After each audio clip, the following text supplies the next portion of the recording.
बिस्मिल्लाहिर्रहमानिर्रहीम, अस्सलाम वालेकुम। आज 4 सितंबर है और दिन है सोमवार का। मामला यह है कि 3 चीज़ों पर बात करनी है, निगरान सेटअप और साथ ही इस्टेब्लिशमेंट, नून लीग और पीपल्स पार्टी के ताल्लुकात, और तीसरा नंबर पे जो एक बड़ा मेगा स्कैंडल जो पीडीएम हुकूमत का सामने आया है। अब पीपल्स पार्टी और पीएमएलएन आपस में लड़ पड़े हैं, एक दूसरे पर मलबा डाल रहे हैं।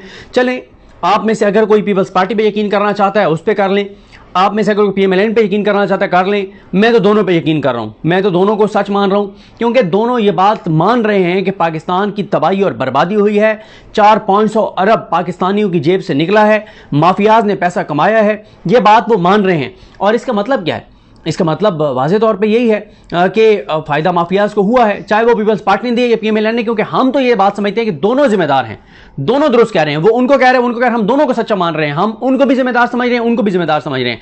उस पर भी मैं आता हूं, लेकिन इसलिए मैं कुछ हमारे जो एंकर्स हैं, सहाफ़ी हैं, तजियाकार हैं, जो ज़ाहिर है इस वक्त निगरान वज़ीर आज़म से भी मिल रहे हैं और जिनकी बड़ी ग्रिप है पीएमएलएन के मामलात के ऊपर, पीपल्स पार्टी के मामलात के ऊपर, और निगरान सेटअप में भी उनको बुलाया जा रहा है, उनसे बातचीत की जा रही है।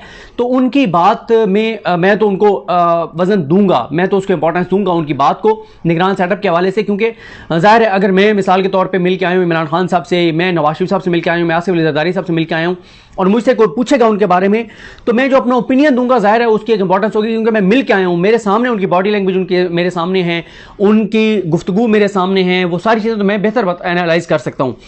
तो देखें, आसमा शराजी साहबा ने कहा एक प्रोग्राम में, आई थिंक ये शाहजेब खानजादा का प्रोग्राम था या शहजाद इकबाल साहब का था, जो इस वक्त के हालात व वाक़यात हैं, क्या ये हालात निगरान सेटअप कंट्रोल कर सकता है? जो किसी को जवाब देनी है, ये वो सवाल करनी है कि जो मौजूदा हालात हैं वो निगरान सेटअप कंट्रोल कर सकता है, जो किसी को जवाब देनी है। अगर इलेक्शन नहीं होते और ये गैर मुंतखब सेटअप रहता है, तो जिस तरह के इस वक्त हालात हैं, इस गम व गुस्से का इजहार निगरान सेटअप के खिलाफ नहीं होगा। ये बात समझने की जरूरत है कि पाकिस्तान के अंदर ये गम गुस्सा एस्टैब्लिशमेंट के खिलाफ होगा, इसलिए बेहतरी इसी में है कि इलेक्शन कराए जाएं। क्योंकि अब बहुत से वो तजियाकार, वो सहाफ़ी जो 90 दिन में इलेक्शन पंजाब और केपीके में नहीं हो रहे थे, और उसको वो उनका मौक़िफ़ ये था कि नहीं होने चाहिए, बिल्कुल ये दुरुस्त पीपल्स पार्टी नून लीग का मौक़िफ़ है, उनका अब ये मौक़िफ़ है कि नहीं, 90 दिन में इलेक्शन होने चाहिए, नहीं होंगे तो इस्टेब्लिशमेंट के ऊपर गुस्सा भी उतरेगा, इस्टेब्लिशमेंट को गालियाँ भी पड़ेंगी, लिहाजा इस्टेब्लिशमेंट जो है वो 90 दिन में इलेक्शन करवा दे। सलीम साफ़ी साहब कहते हैं कि सिर्फ इस्टेब्लिशमेंट नहीं, नवाज शरीफ की भी ख्वाहिश थी कि नई मरदमशुमारी के मुताबिक इलेक्शन जनवरी या फरवरी में हो। फिर सलीम साफ़ी साहब ने एक बहुत बड़ा दावा किया है कि नवाज शरीफ और मरियम नवाज के बारे में इस्टेब्लिशमेंट की सोच मस्बत है। इस्टेब्लिशमेंट की ख्वाहिश होती तो ये चाहती कि नवाज शरीफ आज से चंद महीने पहले पाकिस्तान आ जाते। नवाज शरीफ की वापसी में ताखीर की वजह इस्टेब्लिशमेंट नहीं, अदलिया के कुछ जजेस हैं। अच्छा, यहाँ पे मामला ये है कि इस्टेब्लिशमेंट जितनी खुद को दूर करेगी नून लीग और पीपल्स पार्टी से, उतना एस्टैब्लिशमेंट की गुडविल क्रिएट होगी। लोग कहेंगे हाँ यार, चोरों डाकुओं लुटेरों से एस्टैब्लिशमेंट दूर जा रही है। लेकिन जितना यह तासुर बनेगा कि एस्टैब्लिशमेंट नून लीग के दिलो जान से करीब है, दोनों के दिल एक साथ धड़कते हैं, उतना एस्टैब्लिशमेंट को नुकसान है। लेकिन सलीम साफ़ी साहब की बात पे मैं तो यकीन करूंगा, इसलिए करूंगा कि ज़ाहिर है वो एस्टैब्लिशमेंट के भी करीब हैं, वो पीएमएलएन के लोगों से भी मिलते हैं। तो सलीम साफ़ी साहब ये बता रहे हैं कि मरियम नवाज और नवाज शरीफ के बारे में मौजूदा एस्टैब्लिशमेंट की सोच पॉजिटिव है, और अगर मौजूदा एस्टैब्लिशमेंट की ख्वाहिश पर चला जाता तो नवाज शरीफ कब के पाकिस्तान आ गए होते। लेकिन सवाल यह है कि एस्टैब्लिशमेंट के लिए क्या मसला है? जिस तरह से पहले जुडिशरी को मैनेज करके इन सारों को, चोरों डाकू लुटेरों को बरी करवाया गया, नवाज शरीफ को यूं होता मैनेज, चीज़ें मसले कोई नहीं था। तो ये बहरहाल मेरी एक राय है, खबर मैं उनको चैलेंज नहीं कर रहा सलीम साफ़ी साहब की खबर को, कि एस्टैब्लिशमेंट बड़ी पॉजिटिव सोच रखती है, बड़ी ज़बरदस्त सोच रखती है, बड़ा दिल के करीब एस्टैब्लिशमेंट के हैं नवाज शरीफ और मरियम नवाज। लेकिन मेरी राय यह है कि अगर ये इतना मसला नहीं था, अगर इस्टेब्लिशमेंट राजी थी, तो नवाज शरीफ का 1 घंटे के अंदर अंदर सारी चीज़ें पाकिस्तान के अंदर मैनेज हो सकती हैं जुडिशरी के अंदर। उसके बाद सलीम साफ़ी साहब कहते हैं कि इस्टेब्लिशमेंट और नून लीग के माबैन कोई तनाव या तनाज़ा नहीं है। आहद चीमा और तौकीर शाह की सूरत में नून लीग के 2 बंदों को निगरान सेटअप में तसलसल के तौर पर एकोमोडेट किया गया है। अच्छा, यहाँ पे भी ये मामला ये है कि भाई एक तरफ तो इस्टेब्लिशमेंट ये तासुर देना चाहती है कि मौजूदा जो निगरान सेटअप है वो न्यूट्रल है, वो टेक्नोक्रेट्स हैं, ज़बरदस्त लोग हैं।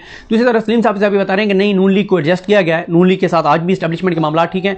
अब फिर कामरान खान साहब कहते हैं कि इस्टेब्लिशमेंट ने फैसला कर लिया कि बड़ा कड़ा एहतसाब होगा। अगर मरियम नवाज और नवाज शरीफ दिल के करीब हैं इस्टेब्लिशमेंट के, और बहुत पॉजिटिव सोच है इस्टेब्लिशमेंट की उनके बारे में, और इस्टेब्लिशमेंट ये समझती है, ये चाहती है कि नवाज शरीफ वापस हैं, तो फिर एहतसाब किस बात का? फिर तो एहतसाब नहीं हो सकता। अगर चोरों डाकुओं के सरगनों को जो है वो इतना करीब रखना है, तो फिर कैसे एहतसाब होगा? ये वो सवालात हैं जो इन तजियों के बाद जहन में आते हैं। उसके बाद सलीम साफ़ी साहब कहते हैं कि इस्टेब्लिशमेंट और पीपल्स पार्टी के दरमियान तनाव पीपल्स पार्टी की ज़रूरत से ज़्यादा ख्वाहिशात और ओवर एम्बिशियस होने की वजह से है। पीपल्स पार्टी इसरार कर रही थी कि निगरान हुकूमत उनकी मर्जी से बनाई जाए। पीपल्स पार्टी ने जलील अब्बास जलानी का मशहूर कर दिया कि हमारा उम्मीदवार निगरान वज़ीर-ए-आज़म बन रहा है। तनाव की दूसरी वजह यह है कि कराची और सिंध में पीपल्स पार्टी ने जो करप्शन सिस्टम इस्टेब्लिश किया हुआ है, वो चाहते थे कि निगरान हुकूमत के दौर में भी वो सिस्टम कायम रहे, लेकिन इस्टेब्लिशमेंट इस सिस्टम को ख़त्म करना चाहती है क्योंकि वो सिस्टम आवाम के लिए वबाले जान बना हुआ है। पीपल्स पार्टी को जब बलूचिस्तान में एंट्री का मौका दिया गया तो सियासी एंट्री से पहले सिंध जैसा करप्शन सिस्टम बलूचिस्तान ले गए, वहाँ पहुँचा दिया गया। अच्छा, यहाँ पर भी एक है कि यहाँ पे बहरहाल कामरान खान साहब और सलीम साफ़ी साहब की राय सेम है, क्योंकि सलीम साफ़ी साहब ये कह रहे हैं कि इस्टेब्लिशमेंट करप्शन सिस्टम जो पीपल्स पार्टी का है, आसिफ अली जरदारी और बिलावल भुट्टो जरदारी का है सिंध में, उसका तोड़ना चाहते हैं, ख़त्म करना चाहते हैं। और कामरान खान साहब के मुताबिक तो जो सिंध की फ़ौजी क़यादत है उसको आर्मी चीफ ने हुक्म दे दिया है कि फौरी तौर पर जो करप्शन सिस्टम है उसको तोड़ दिया जाए, ख़ात्मा कर दिया जाए जो करप्शन सिस्टम है। उसके बाद शहजाद इकबाल साहब के प्रोग्राम में सलीम साफ़ी साहब ने कहा कि जो लोग ये अफवाहें फैलाते हैं कि इलेक्शन में तखीर करना और निगरान सेटअप को तवील करना इस्टेब्लिशमेंट की ख्वाहिश है, ऐसा नहीं है। इलेक्शन नवंबर से जनवरी फरवरी तक ले जाना नून लीग और नवाज शरीफ की ख्वाहिश थी। इसी ख्वाहिश के एहतराम में CCI से मरदमशुमारी की मंजूरी ली गई। लेकिन यहाँ पर सवाल ये पैदा होता है कि क्या पाकिस्तान 25 करोड़ का मुल्क रियासत पाकिस्तान ने आइन के मुताबिक चलना है या एक सजा याफ्ता मुजरिम इश्तिहारी मफरूर भगोड़े की ख्वाहिशात पर चलना है, उसके मफाद पर चलना है? क्या मुल्क 25 करोड़ लोगों के मफाद पर चलना है या इस पर चलना है कि नवाज शरीफ का क्या मफाद है? जो बड़ी अफसोसनाक सूरत हाल है कि पूरी रियासत अगर सरेंडर कर चुकी है, पूरी रियासत अगर लेट चुकी है नवाज शरीफ के आगे, तो ये इससे ज़्यादा तबाहकुन परसेप्शन क्या है कि नवाज शरीफ को क्योंकि सूट करता था इलेक्शन फरवरी में, तो फरवरी में इलेक्शन होगा। अब अगर नवाज शरीफ को फरवरी में भी सूट नहीं करता, फिर क्या मई में इलेक्शन होंगे, जो कंवर दिलशाद साहब कह रहे हैं? और कंवर दिलशाद साहब की बात को मैं इंपॉर्टेंस दूंगा, क्योंकि कंवर दिलशाद साहब ने कहा था कि सिकंदर सुल्तान राजा सदर के को मिलने नहीं जाएंगे, वो लेटर लिखेंगे, लेटर में ये बातें लिखेंगे। उससे अगले दिन इलेक्शन कमीशन का इजलास होता है और सेम वही बातें जो उसके अंदर कंवर दिलशाद साहब ने कही थी, वही बातें इलेक्शन कमीशन ने लिख के भेज दी। इट्स मीन कि पूरे इलेक्शन कमीशन के मेंबरान को, सिकंदर सुल्तान राजा साहब को भी नहीं पता था कि मैंने क्या करना है, लेकिन कंवर दिलशाद साहब को पता था और वही उन्होंने किया। तो मैं तो उनकी बात पे एतबार करूंगा। और उन्होंने ईसा नकवी साहब के प्रोग्राम में कहा कि इलेक्शन मई में होंगे, और राना सनौला कहते हैं कि ईसा नकवी के प्रोग्राम में कही गई इस बात, कंवर दिलशाद की बात को हमने सिकंदर सुल्तान राजा के सामने रखा, क्योंकि ये बात ABN पर इन्होंने कंवर दिलशाद साहब ने ईसा नकवी साहब के प्रोग्राम में कही थी। तो वो कहते हैं कि सिकंदर सुल्तान राजा ने इस बात पर कहा कि मैंने कॉल की है उसको कंवर दिलशाद को और कहा कि आप गलत कह रहे हैं, ऐसा नहीं है। अच्छा, अब लेकिन मैं कंवर दिलशाद साहब पर एतमाद करूँगा क्योंकि वो जितने करीब हैं मामलात को समझने में, क्योंकि उनको ओहदा भी शायद इसलिए मिला और सारी चीज़ें, तो इसलिए वो ठीक कह रहे हैं। इलेक्शन मई में होंगे, इलेक्शन फरवरी में नहीं होंगे। उसके बाद आसमा शराजी साहब ने कल बहुत अहम गुफ्तगू की। वो ये कहती हैं कि आलमी दबाव को नज़रअंदाज नहीं किया जा सकता। यूरोपीय यूनियन और मगरबी सफारतकारों की जानिब से बाकायदा तौर पर पाकिस्तान की हुकूमत और रियासत को कन्वे किया गया है और इंदिया दिया गया है कि अगर इंतखाबात वक्त पर ना हुए तो हमारे मामलात संगीन हो जाएंगे और हमारे लिए पाकिस्तान की मदद करना दुश्वार हो जाएगा। आसमा शराजी साहब कहते हैं कि चीफ इलेक्शन कमिश्नर से होने वाली अमरीकी सफ़ीर की मुलाकात में भी अंदाज़ा लगाया गया कि इलेक्शन किस वक्त हो सकते हैं और क्या डेडलाइन हो सकती है। यहाँ पर मैं आपको बता दूं कि मैंने वो खबर फैसल खान साहब की नहीं पढ़ी, 92 में हैं, बड़े सीनियर कॉरेस्पॉन्डेंट हैं, लेकिन असदुल्ला खान साहब ने ट्वीट किया हुआ था कि दफ्तर खारजा ने तशवीश का इजहार किया है, अपने कंसर्न्स का इजहार किया है कि सिकंदर सुल्तान राजा साहब जो अमरीकी सफ़ीर से मिले हैं। और यहाँ पर एक बात ये भी जहन में रखें कि मरीम नवाज साहबा बरतानवी हाई कमीशन से मिलती हैं। पहले अमरीकी सफ़ीर जो हैं वो सिकंदर सुल्तान राजा साहब से मिलते हैं, फिर बरतानवी हाई कमिश्नर मिलती हैं मरीम नवाज से, और उसके बाद नवाज शरीफ की पाकिस्तान वापसी का ऐलान कर देते थे कि नवाज शरीफ अक्टूबर में आएंगे। उसके बाद फिर क्या होता है, उसके बाद मरीम नवाज साहबा अमरीकी सफ़ीर से मिलती हैं मरी में, और उस अमरीकी सफ़ीर से मुलाकात के चंद घंटों के अंदर अंदर तारीख अनाउंस कर दी जाती है कि नवाज शरीफ 15 अक्टूबर को आ रहे हैं। तो इसमें अमेरिका का बड़ा कलीदी किरदार, बरतानिया का, UK का बड़ा कलीदी किरदार नज़र आता है। सिकंदर सुल्तान राजा साहब, बरतानिया, अमेरिका, नेक्सेस आप मिलाएं, और फिर ये इलेक्शन की तारीखें और नवाज शरीफ की वापसी के ऐलानात, तो ये सारे एक दूसरे से जो है वो जुड़े हुए हैं। उसके बाद सलीम साफ़ी साहब कहते हैं कि सियासी कुव्वतों में अगर कोई जल्द अज जल्द इलेक्शन चाहता था तो वो PTI है, और अगर कोई इलेक्शन के अल्तवा चाहता है तो वो मुस्लिम लीग नून है। उन्होंने कहा कि साफ़ी साहब कहते हैं कि मैंने किसी भी स्टेज पर नहीं देखा कि एस्टेब्लिशमेंट इलेक्शन फरवरी मार्च से आगे ले जाना चाहती है। अब आ जाएँ वो जो चीनी वाला मैं आपको स्कैंडल बता रहा था। चीनी वाले स्कैंडल समझने का आसान सा मामला यह है कि 80 रुपये पे चीनी थी, इन्होंने एक्सपोर्ट की, इस वक्त 200 क्रॉस कर गई है, जो इंपोर्ट हम करेंगे वो 225-230 रुपये होगी। डबल सेंचुरी मुकम्मल कर चुकी है चीनी की कीमत। और ये आपको बता दूं कि चीनी माफिया ने 400 से 500 अरब कमाया। अब आप पूछेंगे 500 अरब कितना है? शौकत खानम लाहौर जैसे इस कीमत में 70 से 80 हॉस्पिटल बन सकते थे। ये आसान आपको समझाने के लिए।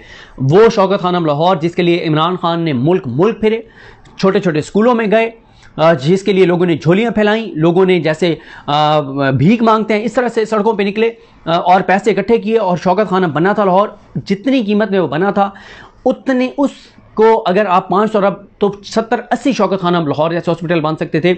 और इतना ही 500-600 अरब जो है वो एक साल में जो बिजली चोरों का है वो आपने और मैंने अदा किया, जो बिजली के बिल दे रहे हैं, जिन्होंने चोरी की है उनकी जगह आपने और मैंने 500-600 अरब सिर्फ आप बिजली की चोरी की कीमत और चीनी माफिया की जेब में जो पैसे गए इसको मिला लें तो पाकिस्तान में 150 शौकत खानम हॉस्पिटल इसके बदले में बन सकते थे। ये इसलिए आपको समझा रहा हूँ शौकत खानम के उससे कि शौकत खानम लोगों ने देखा है अपनी ज़िंदगियों में कि कैसे वो बना है, कैसे पैसा जो है वो जमा करके और एक एक रुपया जमा करके और एक एक पैसा जमा करके और वो शौकत खानम बनाया गया। ओवरसीज़ पाकिस्तानियों का भी इसमें बड़ा कंट्रीब्यूशन है, पाकिस्तान के अंदर लोगों का बड़ा कंट्रीब्यूशन है।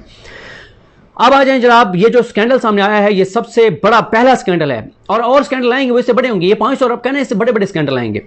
एहसन इकबाल साहब कहते हैं कि पीपल्स पार्टी के वजीर जो नवीद कमर हैं, ये शहजाद इकबाल साहब ने उनसे पूछा कि कैसे ये चीनी कीमत ऊपर गई और कहा क्यों आपने एक्सपोर्ट की। वो कहते हैं कि पीपल्स पार्टी के वजीर बेहतर मौका दे सकते हैं कि मुल्क में चीनी कितनी वाफर थी कि उनकी वजारत ने चीनी एक्सपोर्ट करने की इजाज़त दी। तो उसके बाद वो कहते हैं कि पाकिस्तान को अगर कामयाब करना है, एहसन इकबाल साहब कहते हैं, तो रियासत को कार्टेल्स और माफिया से आज़ाद कराना होगा। भाई सबसे बड़े माफिया तो आप लोग हैं। 80 रुकनी आपने काबीना रखी हुई थी, किस लिए रखी हुई थी? कि आप माफिया से आज़ाद नहीं करा सके मुल्क को। आप लोग बेनिफिशरी, आप लोग माफियाज के बेनिफिशरी हैं, माफियाज आपके बेनिफिशरीज हैं। आपने तो सरेंडर किया आसिफ अली जरदारी के आगे और आपने जरदारी के कहने पे चीनी एक्सपोर्ट की क्योंकि उधर जरदारी साहब का तल्लुक था और फिर आपके भी कुछ मफादात थे चीनी माफिया के साथ कि आपने एक्सपोर्ट की इजाज़त दी। फिर आगे एक इंटरेस्टिंग आ रहा है जो पीपल्स पार्टी ने आगे से जवाब दिया, वो भी मैं आपके सामने रखता हूँ। फिर वो कहते हैं एहसन इकबाल के चीनी के बहरान के जिम्मेदार वजारत तिजारत है। नून लीग की हुकूमत इत्तेहादियों की हुकूमत थी, सारा बोझ हम पर नहीं डाला जा सकता। पीपल्स पार्टी के वजीर नवीद कमर की वजारत तिजारत ने वजीर आजम शहबाज शरीफ को यकीन दिलाया होगा कि चीनी के खातिर खास ज़खायर मौजूद हैं, इसलिए चीनी एक्सपोर्ट कर दी जाए। यानी वो कह रहे हैं कि भाई उन्होंने कहा है कि तो शहबाज शरीफ ने एक्सपोर्ट किया, लेकिन शहबाज शरीफ ऑन रिकॉर्ड ये बयान दे चुके थे कि मैं चीनी एक्सपोर्ट नहीं कर रहा, पाकिस्तान में बहरान आ जाएगा। फिर जरदारी साहब ने कहा मैं लगाऊं शहबाज शरीफ के पीछे, चीनी एक्सपोर्ट करो, कर ही नहीं रहा। फिर एक्सपोर्ट की और फिर इन्होंने डॉलर्स में भी पैसा कमाया, माफियाज ने भी पैसा कमाया। कीमत कौन अदा कर रहा है? आप और मैं अदा कर रहे हैं, जो इस वक्त चीनी और आगे और ये ऊपर जाएगी। और सबसे ज्यादा अफसोसनाक पहलू ये है कि ये जितनी कीमतें ऊपर जा रही हैं इसका फायदा हमारे किसान को नहीं होगा। होना तो ये चाहिए ना कि किसान को फायदा होना चाहिए। आप जो गन्ने की फसल हुई है, आप जो गन्ना खरीदेंगे ये शुगर मिल्स वाले, देना ज्यादा पे करें ना किसानों को नहीं, किसानों का इस्तेहसाल होगा, लेकिन अवाम की जेब से ही पैसा निकालेंगे। तो इसलिए ये टाइम है कि किसानों को बेहतर कीमत अदा करें। अगर आप किसानों से गन्ने की कीमत जो आप उसको दे रहे थे उसके मुताबिक 80 रुपए चीनी की कीमत थी, इस वक्त चीनी की कीमत 225 रुपए है, तो अगली बार और बाहर से आप इंपोर्ट करके बाहर वालों को डॉलर्स में आप पे कर रहे हैं, महंगी चीनी 225 रुपए फी किलो आप खरीद रहे हैं। अपने किसान को आप क्यों पैसा नहीं देते? अपने किसान को पैसा दें, 20 रुपए 30 रुपए ज्यादा दे दें, 40 रुपए ज्यादा दे दें अपने किसान को। बाहर वालों को आप डॉलर्स में पे करते हैं, अपने किसान का आप इस्तेहसाल करते हैं। इसके बाद एहसन इकबाल साहब कहते हैं इस वक्त हर शोबे में माफियाज पैदा हो चुके हैं, चाहे वो रियल एस्टेट हो, ऑयल का शोबा हो, स्टॉक मार्केट हो या स्मगलिंग हो। ये माफियाज रियासत को होस्टेज बना रहे हैं। फिर वो कहते हैं कि एक आईटी के शोबे में रियल एस्टेट के एक बड़े सरगना ने 15 साल से एक लाइसेंस लिया हुआ है जिसे वो इस्तेमाल नहीं कर रहे, लेकिन सिंध हाई कोर्ट के स्टे से ये लाइसेंस चल रहा है, आप उसे ऑक्शन नहीं कर सकते। ये एक छोटी सी मिसाल है कि कैसे ये माफियाज रियासत के इदारों को इस्तेमाल करके अपने मफादात को बढ़ाते हैं।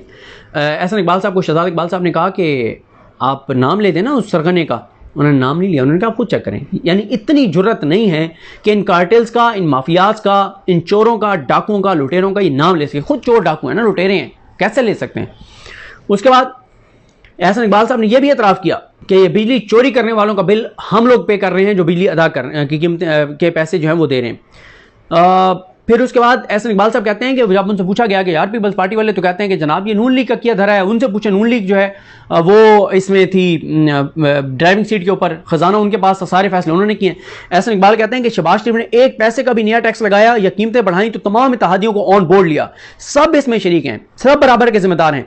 ये अच्छी सियासत नहीं है कि आप हुकूमत के मजे लें, हुकूमत के जहाज़ों में सफर करें, लेकिन जब हुकूमती फैसलों को डिफेंड करने की बारी आए तो आप कहें कि हम तो वहां तमाशा देख रहे थे, हम तो बैरूनी दौरे कर रहे थे। ये उन्होंने बिलावल को चोट किया है कि हम तो बैरूनी दौरे कर रहे थे और हम तो तमाशे देख रहे थे। उसके बाद आगे आ जाए, अब नवीद कमर साहब क्या कहते हैं?